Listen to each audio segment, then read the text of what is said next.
ये सऊदी अरब गया है, एक तो वो कर्जा, दूसरा इंडिया से डील, कश्मीर पे कंसेशन मांग रहे हैं। इन्होंने सऊदी अरब से कहा है कि हमें कश्मीर पे थोड़ा बहुत तो इंडिया से कंसेशन दे दो। इंडिया बिल्कुल कंसेशन देने को तैयार नहीं कि वजीर आजम की अवाम दुश्मन सोच ने ही मुल्क का बेड़ा गर्क किया। रहेगी कब तलक वादों में कैद खुशहाली, रहेगी कब तलक वादों में कैद खुशहाली, हर एक बार ही कल क्यों कभी तो आज भी हो। नवाज शरीफ ने यह कर दिया और आसिफ अली जरदारी ने यह कर दिया, वो यहां फंसा गया और वो वहां अड़ा गया। जनाब मन 2.5 साल में 3 साल में अपने कौम को, वो कल बड़ी खूबसूरत जुमला एक कहा था किसी ने, कौम को बंद गली में भेज करके वजीर आजम खुद नथिया गली जा रहे। समंदर पार पाकिस्तानियों को जो है वो वोट देने का हक मिल गया है। शायद अपने तौर पर यह कोई खुशी की खबर हो, क्योंकि समंदर पार पाकिस्तानी भी एक बड़ा अहम किरदार अदा करते हैं मुल्क की मईशत को रन करने के लिए। नेशनल एक्सचेकर में जो उनकी कंट्रीब्यूशन है उससे हमारी हुकूमतें ज़ाहिर अल्ले तल्ले करती हैं, उससे हमारे वज़राए आज़म हेलीकॉप्टर्स में घूमते हैं, नहारियाँ मंगवाते हैं, पाए खाते हैं, उनके बच्चों के कुत्ते बिल्लियाँ जो है वो हेलीकॉप्टर्स में घूमते हैं। यहाँ तक तो बात ठीक है, लेकिन इस एक अमल के बाद न जाने क्यों पूरे मुल्क में तशवीश की लहर दौड़ गई है, आहो फुगां का सा मातम बरपा है। अवामुन्नास, वो एक आम आदमी जो इस मुल्क में जिंदा रहने की अदाकारी कर रहा है, इस एक नाम निहाद रियासत मदीना में, जिसके वाली को कम कम ही कुछ खबर हो पाती है। वो एक आम आदमी कहता फिर रहा है कि मुझको भी तो लिफ्ट करा दे। समंदर पार पाकिस्तानियों को उनका हक तो मिल गया, अब देखना यह है कि वो पाकिस्तानी जो मैं हूं, जो आप हैं, हमें उनका हक कब मिल पाता है। दूसरी जानिब बिलावल भुट्टो जरदारी साहब वजीर आजम पाकिस्तान पर, हमारे मसीहा पर बरस उठे हैं, बरस पड़े हैं। उन्होंने कहा है कि वजीर आजम की अवाम दुश्मन सोच ने ही मुल्क का बेड़ा गर्क किया। उन्होंने दरअसल ये कहा कि मुल्क को तबाह कर दिया। हो सकता है ऐसा हो, आप चूंकि वजीर आजम साहब के पॉलिटिकल राइवल हैं, इसलिए आपकी इस बात को यहाँ तक संजीदा लेना तो चलो बनता है, लेकिन इस पर यकीन कर लेना कुल्ली तौर पर यह मुमकिन नहीं है। और अगर बात यकीन करने वाली भी हो तो ज़रा हुजूर अपनी नाक के नीचे ऐन अपनी मसनद को ज़रा देखिए, जहाँ वायसराय मदीना के, वायसराय कराची, वायसराय सिंध और उनकी हुकूमत ने जो हाहाकार मचा रखी है सूबे में, गंदुम जमा कराई जाती है या गंदुम भेजी जाती है गोदामों में, और उसके बाद वहाँ से अगर उनको खोलो तो वो वहाँ से मट्टी निकलती है। लोगों को पीने का साफ पानी मुयस्सर नहीं है। खैरपुर डिस्ट्रिक्ट में कहीं किसी जगह, किसी छोटी सी नन्ही सी मुन्नी सी यूसी में एक सड़क बना करके और कराची वालों को दिखला करके और एहसान जतलाया जाता है कि देखा कैसा तरक्की का सैलाब रवा है। और अगर आप उस पर बोलें तो कहते हैं कि आप रेसिस्ट हैं। आपको सिंध और कराची को अलग करके देखने की आदत पड़ गई है। हुजूर ये आदत बद तो आपको है, क्योंकि सिंध की तामीर और तरक्की की बात करते करते आपने कराची का बेड़ा ही गर्क कर डाला। वो जो मेरे मुंतखब वजीर आज़म हैं, हमारे लिए काबिल एहतराम है, लेकिन उसके बावजूद क्या करूं कि उनकी तरफ से कुछ इस तरह की चीज़ें आ जाती हैं जिस पर बात करनी ही पड़ती है। सर, समंदर पार पाकिस्तानियों को उनका हक मिल रहा है, अब समंदर पार एक और पाकिस्तानी को भी हक मिलने वाला है, जिसकी जानिब में बाद में आऊँगा। उस पाकिस्तानी का नाम है शहबाज शरीफ साहब, एक और पाकिस्तानी जिसको हमने पाकिस्तान से बाहर दे करके उसका हक दे दिया। अब ये जो इनिशिएटिव लिया गया है आपकी जानिब से, आपकी हुकूमत की जानिब से, समंदर पार पाकिस्तानियों को वोट का हक दे दिया, ठीक है सर, वो एक आम पाकिस्तानी जो आपकी रियाया है, आपकी नाक के नीचे ज़िंदा रहने की अदाकारी कर रही है, या फिर कसाद बाजारी, अफलास और बेरोज़गारी के हाथों दम तोड़ रही है? बादशाह सलामत से कहिए थोड़ा सा, आप तो उनके करीबी हलकों में है, कि ज़रा थोड़ा सा इन लोगों की जानिब भी लिफ्ट करा दें, इनको भी ज़िंदा रहने का हक दे दें। कहते हैं कि जब महंगाई हो तो बेल्जियम की तरफ देखो। जब कंटेनर पे खड़े थे तब ये नहीं बताया था कि अगर नवाज शरीफ के दौर में महंगाई हो रही है तो भी हमें बेल्जियम की तरफ ही देखना है। उस वक्त तो बादशाह चोर था।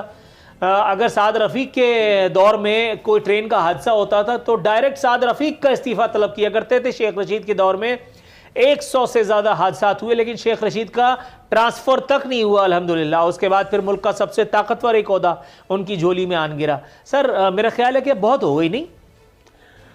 देखें, आप जब भी आप लोग, ज़ाहिर बात है कि मीडिया पे आप बात कर रहे होते हैं, सारी चीज़ें आ रही होती हैं, और कोई चीज़ आजकल किसी से छुपी भी नहीं है।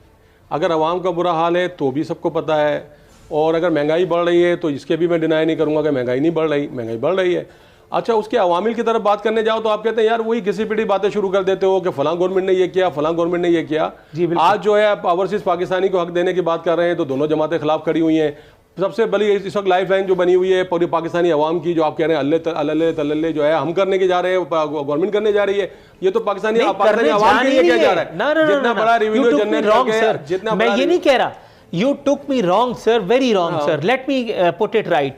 मैं ये नहीं कह रहा कि हुकूमत अल्ले तल्ले करने जा रही है। इसका मतलब तो ये हुआ कि मैंने आपके 3 साल के गुनाह माफ कर दिए। नो, डे 1 से जो अय्याशियां जो अल्ले तल्ले सरकार ने की है, ये 50 से ज्यादा रुकनी काबीना रख करके, ये बाकायदा वो हेलीकॉप्टर इजाद करके वो ट्रेवलिंग के लिए, उसके बाद जब पूछा जाता है तो कहते हैं एक आम आदमी को रिलीफ भी तो देना है वरना ट्रैफिक जैम में फंस जाएगा। यही काम तो जरदारी और नवाज शरीफ भी कर रहे थे। जब मैं आपसे बात कर रहा हूं, आपने निहायत फराग दिली से, कुशादा दिली से महंगाई का जिक्र किया, लेकिन अवामिल और असबाब में उलझा करके आप फिर अपना उल्लू सीधा करने चाह रहे हैं। मैं वो नहीं करना चाहता। मैं ऐसा कुछ नहीं करना चाह रहा, ना उसमें उलझाना चाह रहा हूं। जो फैक्ट है वो फैक्ट है, वो तो जो फैक्ट है वो मेरा भी बना बयान करना मेरा भी हक है और आपका भी बयान करना हक है। मैं जो बात कह रहा हूं वो सिर्फ इतनी बात कह रहा हूं कि ये जो भी चल रहा है, जो ओवरसीज पाकिस्तानी का इश्यूज आपने उठाया है, सबसे बड़ा रेवेन्यू वो जनरेट करके पाकिस्तान भेज रहे हैं। इस वक्त पाकिस्तानियों की लाइफलाइन वो बने हुए हैं। अच्छा, अगर उनको हक देने की बात करें तो इतनी सिंपल सी बात के ऊपर भी जो है हमारी अपोजिशन सामने आगे खड़ी हो जाती है। मैंने पहले ही तस्लीम कर लिया कि ये काम सिग्निफिकेंट था, इंपेरेटिव था, जरूरी था, वक्त की सबसे बड़ी जरूरत था, आपने कर दिया। उसके अब हम आगे चलते हैं। अब हम अंदरूनी मुल्क मुकीम पाकिस्तानियों की बात, उसके लिए साथ उसको अंदरूनी मुल्क पाकिस्तानियों की तो बात कर रहा हूं कि उनके जरिए एक चीज को यहां पर हमारा मैनेज करने की कोशिश कर रहे हैं। जो कुछ मामला हुआ, आप एक बात बार बार भूल जाते हैं आप लोग। मैं बार बार इस बात को रिमाइंड कराता हूं कि नवाज शरीफ गवर्नमेंट में या जरदारी गवर्नमेंट के अंदर जब पे बैक का मामला था, इनको कितना रिलीफ आईएमएफ ने दिया हुआ था, कितनी रीपेमेंट इन्होंने करनी थी, इनको कितना मामला इनको देना था, सूद की मद में, किस्तों की मद में कितने पैसे इन्होंने देने थे। लेकिन जब ये इमरान खान साहब की गवर्नमेंट आई है, उस वक्त वो टाइम कितना बड़ा हुआ और जिस तरीके से सऊदिया से और दूसरे लोगों से जगहों से हमने पैसे जनरेट करके इसको स्टेबल किया, और अब जाहिर बात है उसका खमियाजा जो कुछ ये करके गए उसको आवाम की तरफ तो कुछ ना कुछ हिस्सा तो आना था। ये तो हम बता ही रहे थे मुस्तकिल। लेकिन आप ये समझे कि 3 साल के अरसे के अंदर दूध और शहद की नहरें नहीं हो गई। बिल्कुल, कानून जो है कानून साजी करने की गुंजाइश भी नहीं है। इन लोगों ने जब दोनों ने मिलकर कानून के मतलब क्या थे तो किया 18वीं तरमीम के जरिए, लेकिन वो नहीं कर सका। मेरी बात नसर में आपको समझ में नहीं आ रही? जी, आप मुझे बताएं नसर में समझ में। मैं शेर में समझा देता हूं। हर एक घर में दिया भी जले, अनाज भी हो, अगर ना हो कहीं ऐसा तो एहतजाज भी हो। हुकूमतों का बदलना तो कुछ महाल नहीं, हुकूमतें जो बदलता है वो समाज भी हो। हर एक बार कहते, क्या वो था यार, वो रहेगी कब तलक वादों में कैद खुशहाली, रहेगी कब तलक वादों में कैद खुशहाली, हर एक बार ही कल क्यों, कभी तो आज भी हो। नवाज शरीफ ने ये कर दिया और आसिफ अली जरदारी ने ये कर दिया, वो यहां फंसा गया और वो वहां अड़ा गया। जनाब मन 2.5 साल में 3 साल में अपने कौम को, वो कल बड़ी खूबसूरत जुमला एक कहा था किसी ने, मैं कोट किए लेता हूं, कोट एंड कोट, कौम को बंद गली में भेज करके वजीर आजम खुद नथिया गली जा रहे हैं। थोड़ा सा तवक्कुफ कीजिएगा, मैं आपकी तरफ आता हूं। अखूनज़ादा चट्टान साहब, सर बात हो रही है मुल्क के वजीर आजम की, बात हो रही है अवाम को रिलीफ देने की। सर अवाम को रिलीफ देने के लिए तो कोई भी तैयार नहीं है। वफाक की बात कर लें या सूबे की बात कर लें, दोनों जगहों पर सूरत हाल कमोबेश एक ही जैसी है। और अगर हम बात करें बिलावल भुट्टो जरदारी साहब की, तो वो खान साहब की नज़र उतारने पर आमादा पाए जाते हैं। न जाने क्यों कर उनका कहना है कि वजीर आजम की अवाम दुश्मन सोच ने मुल्क तबाह कर दिया है। सर मुल्क की भी बात करेंगे इंशाअल्लाह ताला, मुल्क की बात करेंगे, लेकिन पहले गंदुम की उन बोरियों की बात कर लें जो सिंध के जिन गायब कर देते हैं, उनमें से गंदुम निकाल करके और उनमें मट्टी भर देते हैं।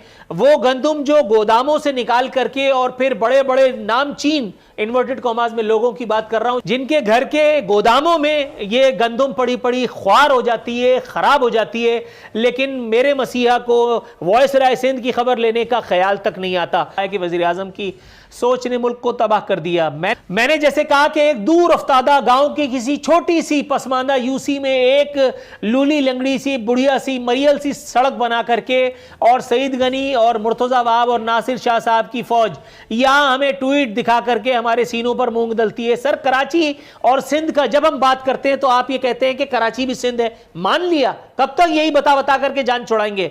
लेकिन सर कभी सिंध में कराची को शामिल समझ करके यहां कभी कभी भला कर दें।